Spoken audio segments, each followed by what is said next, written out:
What is up, space pirates? I am your captain, the dread pirate Dr. Disaster, and today we are going to look at the reaction to the appearance of the 15th Doctor Who, Ncuti Gatwa, from the perspective of the wokesters, because there seems to be some infighting going on.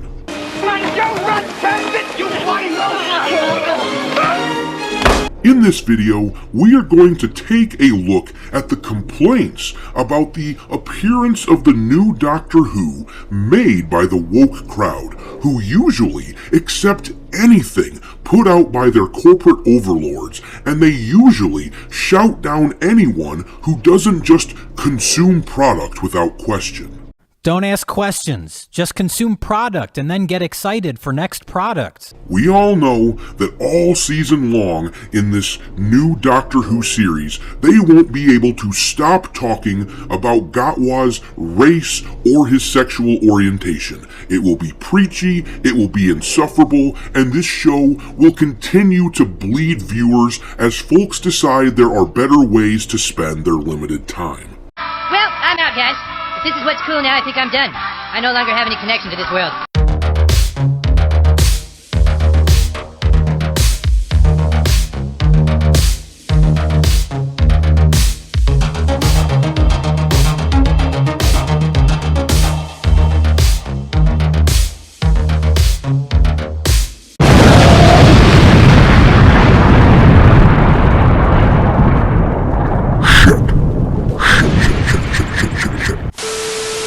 Alright, me hearties, make sure to like this video and help me defeat the evil algorithm monster. And also, don't forget to follow me on Twitter if you haven't already. My handle is Dr. Disaster1. I hope to see you on there soon. Now, without further ado, let's look at this article from The Verge in order to see what's got the wokesters' panties in a bunch over Doctor Who. The headline says, "The new Doctor Who debut felt like a timey-wimey slap to the face." Russell T Davies' hearts are in the right place, but the introduction of Ncuti Gatwa's new Doctor Who was marked by a number of questionable decisions and racist tropes. I've got to pause and ask out loud, why the hell is the author talking about Russell T Davies as if he has multiple hearts? That's just super strange, but whatever, I'll leave it there. The article goes on, Doctor Who executive producer Russell T Davies warned everyone that the 60th anniversary special episodes were going to introduce some interesting new twists to the mythology of the series, meant to set the stage for actor Ncuti Gatwa's debut as the Time Lord. Some of those changes, especially those specific to the Doctor's companions and nemesis, have been easy to understand, as Davies updating Doctor Who lore to better reflect modern sensibilities. But when it came to the arrival of the newest Doctor, the first leading incarnation of the character to be played by a black queer man, Doctor Who's 60th anniversary special absolutely fumbled the ball by forcing Gatwa to exist in another actor's shadow. Now, that actually is something I can agree with the author on. The whole bi-generation thing was pretty dumb on a number of levels. The 15th Doctor having to live in the shadow of the previous Doctor is just one of several reasons for why this was monumentally stupid. Russell T Davies thought it was so clever to do this bi-generation thing because he was going to use it as a springboard for his idea for the Doctorverse, a multiverse where all the Doctors live in, but is just silly and unnecessary in a show where time traveling is what they literally do all the time. But let's skip down a bit past the recap of the Doctor Who 60th anniversary special. From here, the article says, according to the new 15th Doctor, Ncuti Gatwa, by generation, a Time Lord simultaneously regenerating into two separate selves, was supposed to have been a Gallifreyan myth. But as 14 and 15 team up to defeat the Toymaker, the Giggle, which was the third episode of the 60th anniversary specials, makes obvious that this era of multiple contemporaneous doctors is here to stay, and while that's sure to delight the legions of Doctor Who fans who have come to see Tennant as the quintessential Doctor, it's impossible not to read the episode as having stolen a lot of Gatwa's thunder. When Gatwa was first announced as the actor who would be taking over the Doctor role following Whittaker's 3-series-long run, it felt like the BBC finally had the common sense to lean more into Doctor Who's core ideas about imagination, exploration, and discovery across time and space. No matter how vehemently Doctor Who fans might want to deny it, the fact that the Doctor, a shape-shifting alien from a planet full of brilliant time travelers, was almost exclusively portrayed by white men until 2017 was small-minded, racist, and sexist in equal measure. Despite their being late to the party, Whittaker's 13 and Joe Martin's Fugitive Doctor both demonstrated how Doctor Who could stay true to its narrative essence while also allowing the Doctor themselves to better reflect the real-world diversity of the fandom that loves the character. Gatwa's run has seemed poised to do the same, but everything about the way The Giggle brings 15 into the picture, from the way he's left standing in his underwear while 14 remains mostly clothed, to the implication that the two Doctors will seemingly coexist, makes it seem as if Davies is trying to placate the contingent of fans who don't want to accept a queer, black actor playing the Doctor role by keeping Tennant in the mix. You idiot! So there it is.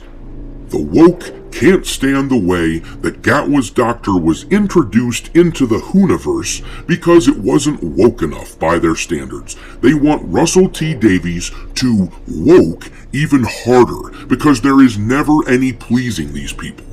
Hey all you wokesters out there, you want to hear a not-so-secret secret? They brought David Tennant back for the money. Because your woke version of Doctor Who does not sell well. Because you idiots who think like this are in the minority. The vast minority, I might add. And they are keeping David Tennant around in order to use him anytime they need a ratings bump. That is the truth that you don't want to admit, but that is the truth. But it doesn't matter. The woke will always bitch that they want more changes made to the stuff that they're not true fans of anyway. They will always ask for more. But get ready for this next paragraph, because the idiot writing this tries to make a point, tries to call critics of his precious corporate overlords racist and unenlightened, but he undermines his own argument because he clearly misunderstands those who disagree with him on a fundamental level. He is clearly a midwit. The article says, those fans vocalized their displeasure at the idea of a black Doctor in the same way that people griped about the idea of a black Spider-Man, a black Captain America, or a black James Bond. They're the same people who've lost their minds at the sight of black April O'Neil and can't wrap their minds around the concept of Castlevania Nocturne's black vampires. They're also the people that love Mace Windu, but hated it when Finn picked up a lightsaber and then promptly disappeared for much of the recent Star Wars movies. You're right, jackass. We don't like it when characters are race-swapped to pander to the woke idiots like yourself who aren't even true fans anyway of whatever franchise y'all are bitching about. Black Spider-Man, Black Captain America, Black James Bond, Black April O'Neil, all of these characters stop being the same character that they were when they are fundamentally changed in how they look. It would be the same if we made those characters like super tall or super overweight, which I guess they did with April O'Neil. But we want them to look like themselves, and we are sick of the pandering. But you know what we are not sick of? Original characters. The writer acknowledges that we love Mace Windu, which, yes, the Star Wars fan base as a whole embraces Mace Windu wholeheartedly. He wasn't a race swap, he was his own character, and he was a badass. And we hated it when they introduced Finn into Star Wars and then basically removed him from the story after teasing that he was going to be the next big Jedi of the story. And why did we hate it? Because it was clearly corporate pandering in order to maximize profits. So thank you, Mr. Jackass Writer. Thank you for making our point. Thank you for pointing out that yes, we hate all of these characters that were originally white that were turned into black characters just for the sake of pandering. We hate that, but we like original characters who are black, as long as they're written well. You know, we loved Mace Windu, we hated Finn. We are consistent. And what we really hate is this kind of garbage. This garbage that we see in the new Doctor Who. Those who dislike woke, corporate, pandering nonsense are not the vile monsters that the corporate media makes us out to be. We are thoughtful, we are decent, and we are not easily pandered to or controlled. That last part is why we are demonized so heavily. Never forget that, wokesters. The big businesses, which you claim to hate, those big old corporations, they are on your side because you are easily controlled. Put that in your pipe and smoke it. Thanks for watching, me hearties. If you haven't already, your captain is inviting you to subscribe to the channel and become a part of the crew. Life as a space pirate may not be glamorous, but there's always plenty of booty.